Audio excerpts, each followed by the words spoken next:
The air in Fairmont Crest is absolutely thick with unspoken truths, and no one is suffocating under the weight of their own secrets quite like Naomi Hawthorne. For months, we have watched Naomi agonizingly conceal her BRCA-positive gene status from her husband Jacob.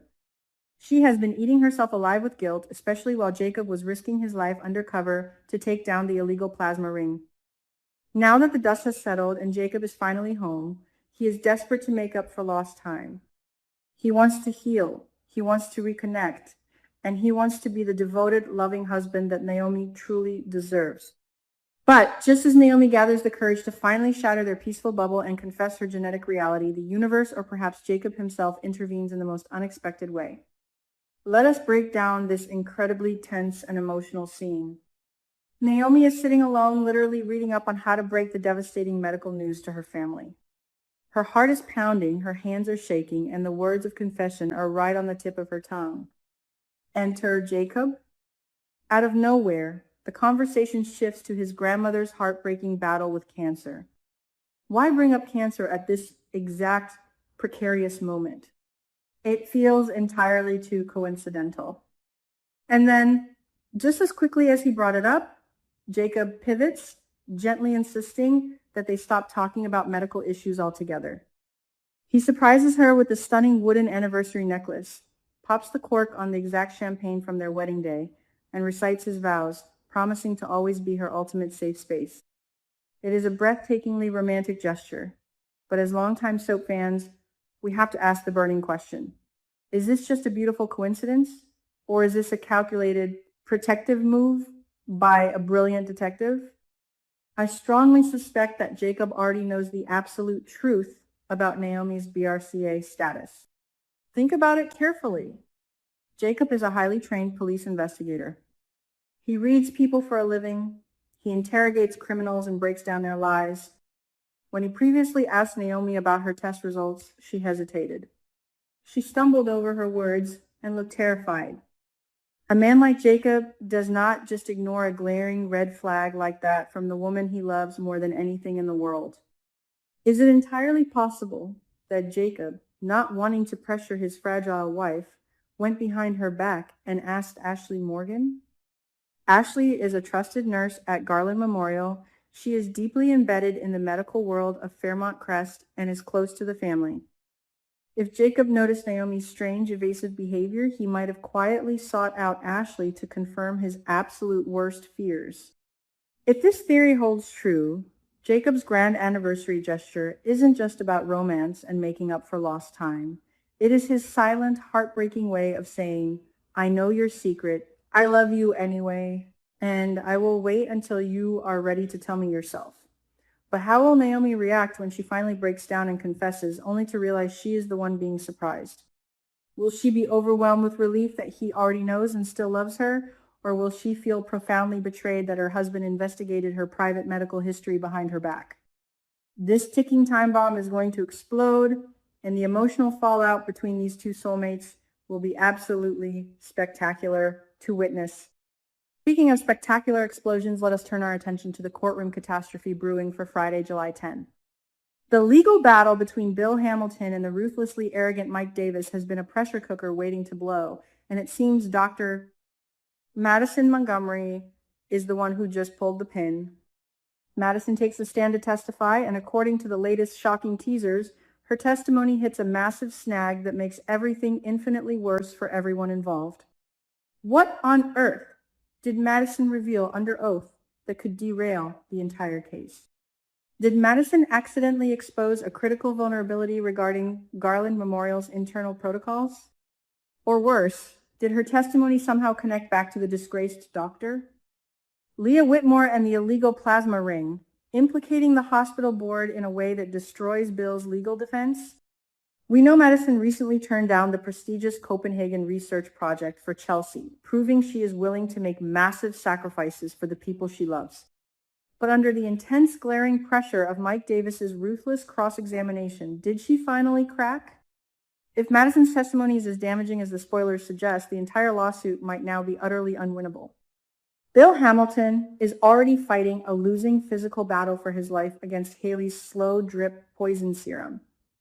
If he loses his legal standing, his reputation, and his career on top of it, the man is going to be left with absolutely nothing.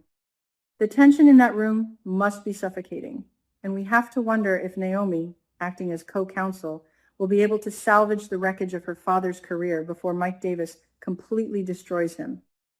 And while Bill is fighting for his professional life, his ex-wife Danny Dupree is entirely losing her grip on her personal life.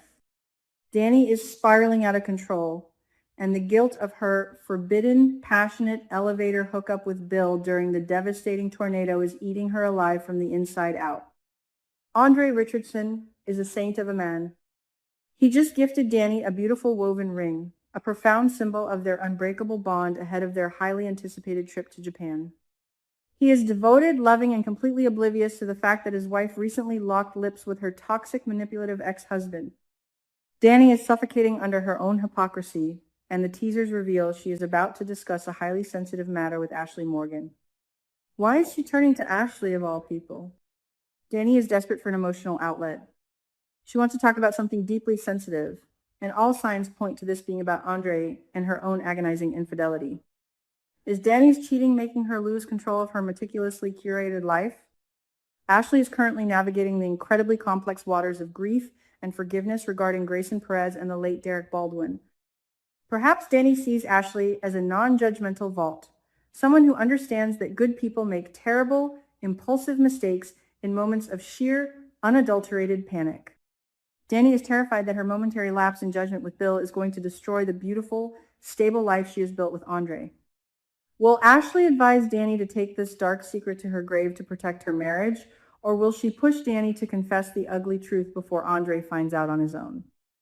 Because in Fairmont Crest, secrets never stay buried for long, and Andre is already growing highly suspicious of Danny's frantic, panicked behavior. If Andre discovers that Danny betrayed him with the one man he despises most, their marriage will be reduced to ashes. Now, let us shift gears to the most shocking and heartwarming development of the week, the unholy truce between Leslie Thomas and Darlene Hawthorne. Hell has officially frozen over in Fairmont Crest. Leslie is genuinely surprising all of us.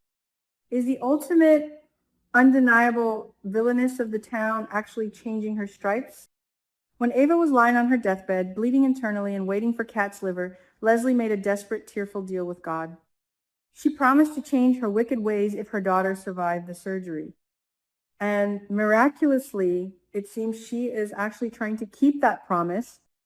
Leslie and Darlene, two warring matriarchs who literally threatened each other at the police station just days ago, are now sitting together, talking honestly, mother to mother. This is a monumental, earth-shattering shift in their dynamic. Darlene has spent months judging Leslie and despising Eva, viewing them as toxic, dangerous influences on her beloved son, Isaiah. But seeing Leslie completely broken, terrified of losing her only child, seems to have thawed Darlene's icy exterior. Darlene is finally seeing Leslie not as a manipulative monster, but as a vulnerable, fiercely protective mother who loves her child just as fiercely as Darlene loves hers. Has Darlene finally stopped judging Leslie? And more importantly, is she finally accepting Eva as a permanent, positive fixture in Isaiah's life? We desperately want to believe in this beautiful piece, but as seasoned viewers, we have to ask the golden question: how long can this serenity possibly last? Leslie is already embroiled in a vicious, humiliating clash with Dr. Monica McCormick over the termination of the free clinic agreement. When Leslie feels cornered and her power is threatened, her razor-sharp claws always come out. It is only a matter of time before her newfound grace is tested by the harsh realities of hospital politics, and we cannot wait to see if she reverts to her old, diabolical self, or if this near-death experience truly transformed her soul. Finally, let us talk about the young lovers who have weathered the ultimate storm, Ava and Isaiah. On paper, everything is looking absolutely beautiful for them. They survived the terrifying tornado that ripped through the country club. Ava survived the massive, life-threatening liver transplant surgery. Isaiah sat by her hospital bedside and tearfully confessed that she changed his life and that he loves her unconditionally. It should be a perfect, romantic, happily ever after. But the gripping spoilers for July 10 reveal a very interesting twist. Eva is renegotiating terms with Isaiah. What exactly does this mean for their future? Are things about to get incredibly complicated for our favorite young couple? Eva just received a miraculous second chance at life, and surviving a near-death experience changes a person fundamentally at their core. Perhaps Eva is setting new, rigid boundaries. Is she renegotiating their living arrangements, deciding that she needs her own space to heal and figure out who she is with this new liver?